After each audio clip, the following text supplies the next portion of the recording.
I made 3 commitments that I will make sure the police is independent.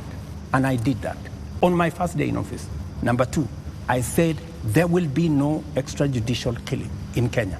I have kept my promise. Number 3, I have told you that if there is any arrest by the police, that does not amount to an abduction.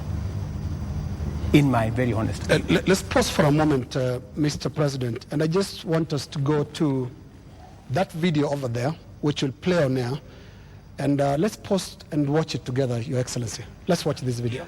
Sell them to the people of Kenya. There are enough intelligent people in Kenya to differentiate what is good from what is better and what is best. Some song? Ni jambo mbaya sana kama tutatumia askari polisi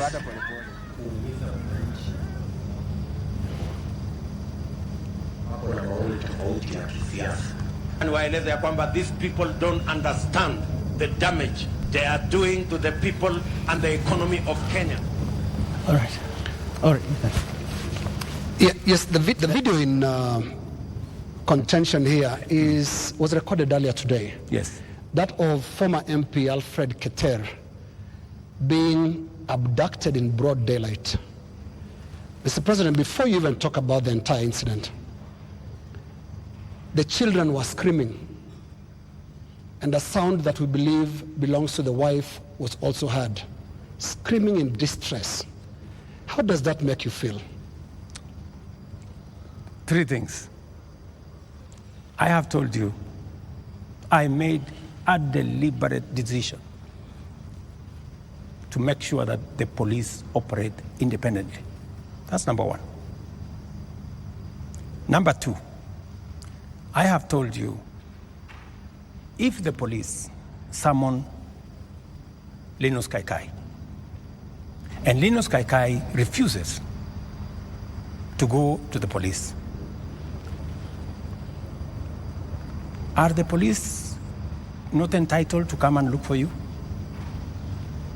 When the police come to arrest you after they have summoned you and you didn't show up, is that an abduction? So let's have this as a confirmation.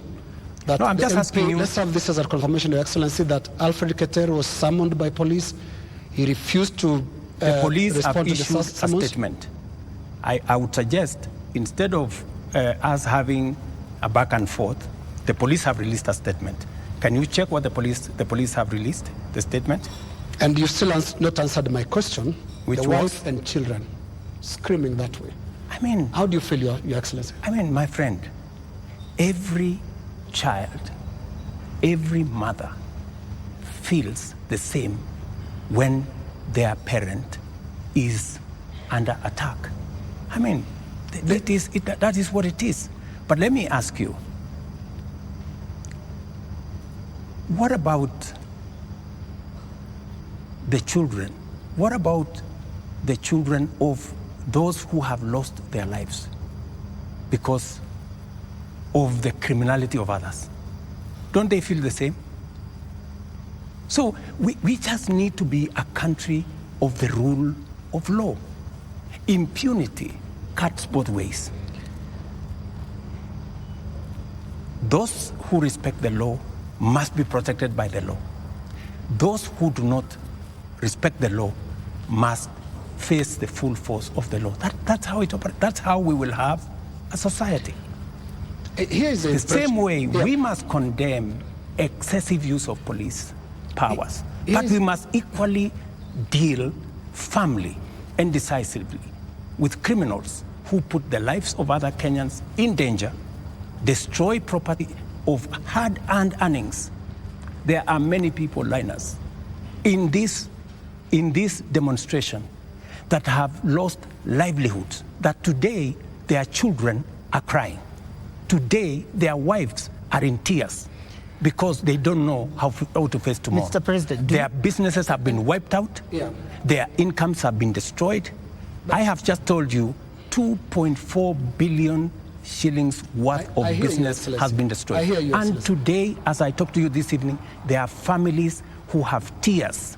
There are families who do not know how to face tomorrow. And I've asked you very specifically, President, How do you feel about those tears, especially those who have been killed it's horrible. by police bullets? It is horrible. It is horrible. When you find a situation where people are grieving, whether they are grieving because their parents have been arrested, or they are grieving because their hard-earned earnings of many years, monies there, I have on my phone, people who are saying, I borrowed money. My whole loan has been wiped out. My whole barbershop has been destroyed. My whole hardware has been looted and burnt. And they are in tears. So I must equally work with the police to protect all these citizens. And it cuts both ways, Linus. It cuts both ways. Using the rule of law. Absolutely. Let me take you to just step by step. Absolutely, the rule of law. The rule of law says. The rule of law requires the police to investigate a matter, to, when they have sufficient evidence, present that to the ODPP. The Director of Public Prosecutions takes people who are culpable to court. That's the journey in the rule of law, Mr. President. In the case of 39 people who have been abducted, and the abduction here, we're using it deliberately because of the manner in which the people have been arrested, like we've seen in the case of Alfred Keter. Others who've been picked up from their houses in the middle of the night, and they are held incommunicado for more than 24 hours outside of what the rule of law says. And then they are not taken to court, so they are not charged with anything.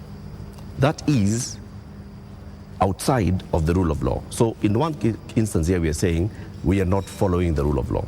In the second instance, Mr. President, you have people who were unarmed, like in the case of Rex, who was shot in the middle of the night, unarmed, who have been shot by police and they've ended up dead. 24 of them. You say 19. That again is extrajudicial because there is no justification that has been produced to show that there was justification for the police to use the excessive force. So basically we are showing examples where the rule of law, which you promised to uphold, which you also set and said, this is what the police has been doing. And you said, Mr. President, as you took office, that the problems with the police service also are going to the top, the leadership of the police service.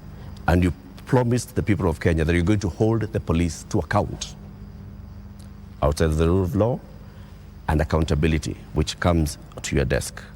Are you holding the police accountable for 39 people abducted, for 24 people killed, for 627 people arrested and not charged, for 431 people injured by live bullets, rubber bullets, tear gas canisters, police batons?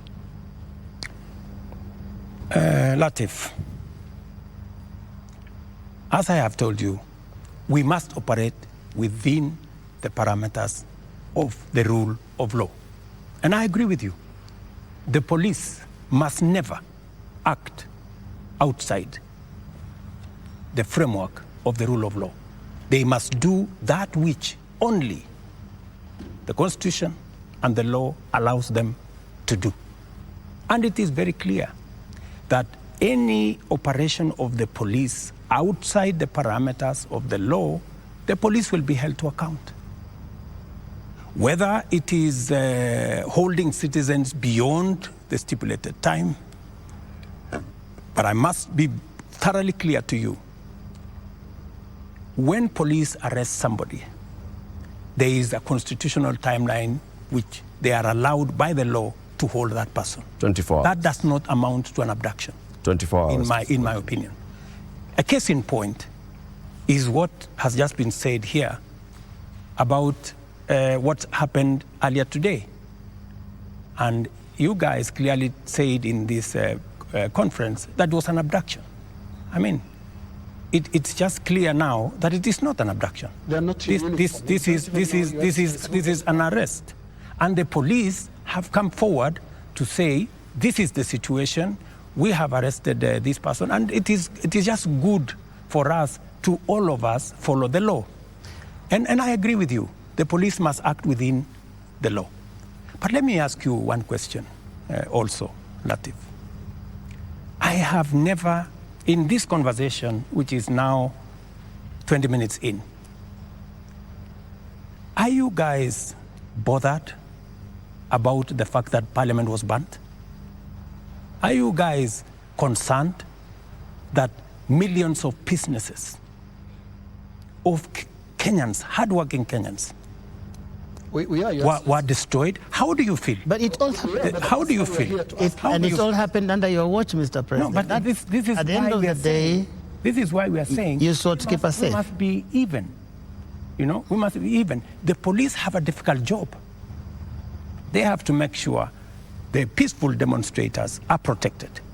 But they also must make sure that the criminals, and when you say criminals, you know, when I said the other day criminals, many people took offense that I was calling the demonstrators criminals. That's not. Families of the dead, Your that Excellency, is not. That's a lot of offense. Family of Rex. Rex was killed in a week when the protesters were very peaceful. The first week of these protests were peaceful. We saw protesters carrying placards and water bottles. Water bottles. Rex was killed on his way out of work. Let me How do you feel? I mean, let me tell you when they hear you say criminals. I mean, are you telling me Rex is the one who burned Parliament?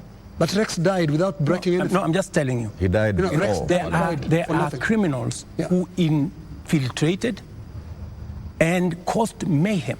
And in fact, some of the criminals are actually harmed. They actually harmed the peaceful protesters. Many of the peaceful protesters, they lost phones. They were attacked.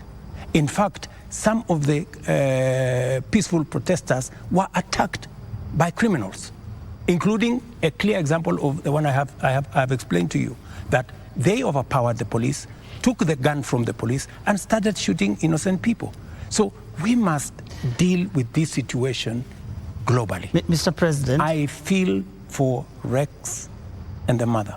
This should not happen to any child in Kenya, especially when they are engaged in a peaceful demonstration. Mr. President, the concern I've heard from the young people, because I've been speaking to a lot of them, and they said they haven't heard you in the two statements. Actually, there are more now because you have spoken in other settings apart from the two addresses.